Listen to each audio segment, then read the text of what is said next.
A news update sponsored by ProSkill Hub. Get your dream job. Address: Ground floor, John Tower, College चौराहा, रीवा। नमस्कार, मैं स्वाति और आप देख रहे हैं विंध्या टाइम्स। स्वास्थ्य के क्षेत्र में रीवा को जल्द बड़ी सौगात मिलने जा रही है, जहां अब रीवा को centre of excellence in mental health बनाया जाएगा, जिसके लिए सरकार ने 200 करोड़ रुपए की स्वीकृति प्रदान की है। अस्पताल के अधीक्षक राहुल मिश्रा ने बताया कि रीवा को centre of excellence in mental health बनाने के लिए 200 करोड़ रुपए विशेष रूप से सैंक्शन किए गए हैं। हर मेडिकल कॉलेज के किसी एक डिपार्टमेंट को सरकार सेंट्रल ऑफ एक्सीलेंस बनाने जा रही है। इसी के तहत रीवा में मरीजों को मानसिक रोगों और नशा मुक्ति से निजात दिलाने के लिए ये अस्पताल 5 एकड़ से भी अधिक क्षेत्रफल में बनाया जाएगा। उन्होंने बताया कि केंद्र सरकार ने सभी जिलों को सर्वे के आधार पर अलग अलग प्रोजेक्ट के लिए चुना है, जिसके तहत रीवा को मानसिक रोगों के इलाज का केंद्र बिंदु बनाया जाएगा, जो रीवा वासियों और विंध्यवासियों के लिए एक बड़ी सौगात है। उन्होंने आगे कहा कि इसके अलावा उप मुख्यमंत्री की अध्यक्षता में हुई जनरल काउंसलिंग की बैठक में स्वास्थ्य सेवाओं को बेहतर बनाने के लिए 1 करोड़ 10 लाख रुपए स्वीकृत किए गए हैं। इसके साथ ही अधीक्षक और डीन के खर्च करने की सीमा भी बढ़ाई गई है।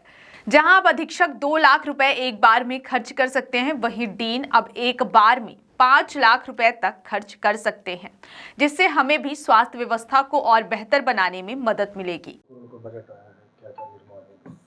हाँ, ये 200 करोड़ का बजट माननीय उप मुख्यमंत्री जी और हमारे स्वास्थ्य मंत्री मध्य प्रदेश के राजेंद्र शुक्ला जी, इनकी पहल पर आया है। और इसमें मुख्य रूप से जो हमारे सुपर स्पेशलिटी में बेड्स कम पड़ रहे थे, आईसीयू कम हो के बेड्स कम पड़ रहे थे, तो उसमें कुछ विभागों का विस्तारीकरण और जो हमारे सुपर स्पेशलिटी के डॉक्टर्स और संजय गांधी के डॉक्टर्स के लिए अत्याधुनिक 3 BHK 4 BHK क्वार्टर्स थे, तो उनके लिए जो 4 टावर्स बनने थे 8-8 मंजिला, उसमें उसके लिए आया है।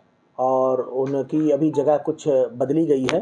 पहले वे क्वार्टर्स सुपर स्पेशलिटी के पीछे बनने थे, लेकिन अब वो पुरानी डॉक्टर कॉलोनी में ही जो जीर्ण शीर्ण हो गए हैं, जिनकी एंड ऑफ लाइफ हो गई है PWD के द्वारा क्वार्टर्स की, तो वो उनके उसको गिराकर उन स्थानों पर बनेंगे।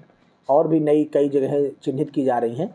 और साथ ही साथ जो हमारा OPD है, नया OPD हो जाएगा वहीं पर पीछे ही, जहाँ पर विस्तारीकरण होगा सुपर स्पेशलिटी का। तो इस तरह से पूरी new OPD wing, super speciality का विस्तारीकरण और नए डॉक्टर्स के क्वार्टर जो 8 मंजिला 3 BHK 4 BHK 4 टावर ऐसे बनने हैं, लगभग 80 क्वार्टर्स हैं, तो इनके लिए ये सुविधाएं दी जाएंगी। नशा मुक्ति केंद्र कब बनेगा? नशा मुक्ति के लिए सेंटर ऑफ एक्सीलेंस के लिए 200 करोड़ रुपया स्पेशल सैंक्शन हुआ है। इसमें हुआ ये था कि हर मेडिकल कॉलेज से मांगा गया था कि आप किसी भी एक डिपार्टमेंट को हम आपके सेंटर ऑफ एक्सीलेंस बनाएंगे। तो जैसे जबलपुर में फेफड़े रोग विभाग को दिया गया, ऐसे गैस्ट्रो विभाग दिया गया है भोपाल को, उसी तरह से यहाँ सैंक्शन हुआ है भोपाल से मानसिक रोग विभाग का सेंटर ऑफ एक्सीलेंस बनाने के लिए। तो माननीय उप मुख्यमंत्री जी की पहल पर स्पेशल 200 करोड़ रुपए का प्रस्ताव अभी सैद्धांतिक रूप से सहमति उसमें हो गई है और जल्द ही उसमें काम चालू होगा। ये अलग से बनाया जाएगा, लगभग 5-10 एकड़ की अलग से ज़मीन लेकर, और उसमें सेंटर ऑफ एक्सीलेंस मानसिक रोग विभाग का अलग से बनेगा। और ये माननीय उप मुख्यमंत्री जी की पहल पर हुआ है और हम इसमें लाभान्वित होंगे, क्योंकि नशे की संख्या और नशा के यूज करने वालों और उसमें फंसने वालों यंग जनरेशन बहुत दिन ब दिन उसी गिरफ्त में आ रहा है। विकास में और कोई कमियां? स्पेशल जो हमारी माननीय उप मुख्यमंत्री जी की अध्यक्षता में जो हमारी जनरल काउंसिल की बैठक हुई थी, उसमें से करीब 110 लाख रुपए स्वीकृत हुए हैं रिकरिंग बजट्स के लिए, और भी छोटे छोटे बजट के लिए सैद्धांतिक सहमति दी गई है। अधीक्षक की और डीन की खर्च करने की सीमा भी बढ़ाई गई है। अब अधीक्षक 2 लाख रुपए एक बार में खर्च कर सकते हैं। उसी तरह से अधिष्ठाता महोदय हमारे डीन सर, वो भी 5 लाख रुपए तक का एक बार में खर्चा कर सकते हैं। तो ये सैद्धांतिक रूप से सहमति दी गई है। और माननीय उप मुख्यमंत्री जी ने हर 3 महीने में EC की बैठक भी सुनिश्चित करने को कहा है। और माननीय उप मुख्यमंत्री जी ने ये भी निर्देश दिए गए हैं कि सुचारू रूप से व्यवस्था चले, साफ़ सफाई अपने नियत समय पे हो, डॉक्टर्स अपने नियत समय में आएँ, नियत समय पर जाएँ और वार्डों का नियमित राउंड लें और अच्छे से व्यवहार करें मरीजों के साथ। साफ़ सफाई की व्यवस्था चुस्त दुरुस्त होनी चाहिए।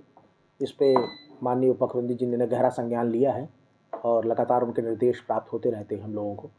तो इस तरीके से हम लोग लगातार लगे हुए हैं पीड़ित मानवता की सेवा में। एक तरफ देखा जाए तो नित नया आयाम बढ़ रहा है रीवा स्वास्थ्य के लिए। जी। बजट आ रहे हैं, नई नई अत्यधिक मशीनें लगाई जा रही हैं, वहीं दूसरी तरफ देखा जाए कि डॉक्टर से लेके सारी चीज़ें सामने आ रही हैं। कैसी कमी को पूरी की जाएगी? नहीं, अभी तो डॉक्टर्स के इस्तीफ़े की बात ज़रूर आई है, तो इसके लिए संचालना स्तर से और उप मुख्यमंत्री स्तर से बराबर प्रयास किए जा रहे हैं। अभी हमारे कुछ डॉक्टर्स के प्रमोशंस किए जा रहे हैं और जो उनको कुछ राशि प्रोत्साहन के रूप में मिलती, उस राशि में भी इजाफा हुआ है। ये चर्चा हुई है हमारी जनरल काउंसिल की बैठक में और जल्दी ही उसके परिणाम सामने आएंगे।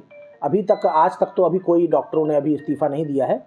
1-2 डॉक्टर ज़रूर हैं जो कि बेहतर भविष्य की चाह में या बेहतर पैकेज की चाह में हमसे अलग होने का मन बना रहे हैं। तो आशा है कि हमको जल्द ही और नए डॉक्टर उसके उपरांत मिलेंगे। अभी 2 नए डॉक्टर अभी न्यूरोलॉजी में मिल रहे हैं। सुपर स्पेशलिटी में अभी न्यूरोलॉजी विभाग पूरी तरह से बंद था, तो 2 नए डॉक्टर हमारे लिए आ गए हैं और आवेदन उनके आ चुके हैं और 8-10 दिन के अंदर उनके इंटरव्यू होके न्यूरोलॉजी विभाग माननीय उप मुख्यमंत्री जी की पहल पर जल्द ही सुपर स्पेशलिटी में खुलने जा रहा है। तो उसका बहुत बड़ा लाभ इस अंचल के लोगों को मिलेगा, क्योंकि न्यूरोलॉजी में भी फिजिशियन कोई नहीं था। तो 2 नए डॉक्टर और हमारा नया विभाग जो बंद पड़ा था स्थापना से ही सुपर स्पेशलिटी की, माननीय उप मुख्यमंत्री जी की पहल पर 2 नए डॉक्टर हमको मिलने जा रहे हैं। A news update sponsored by ProSkill Hub. Get your dream job. Address: Ground floor, John Tower, College Choraha, Rewa.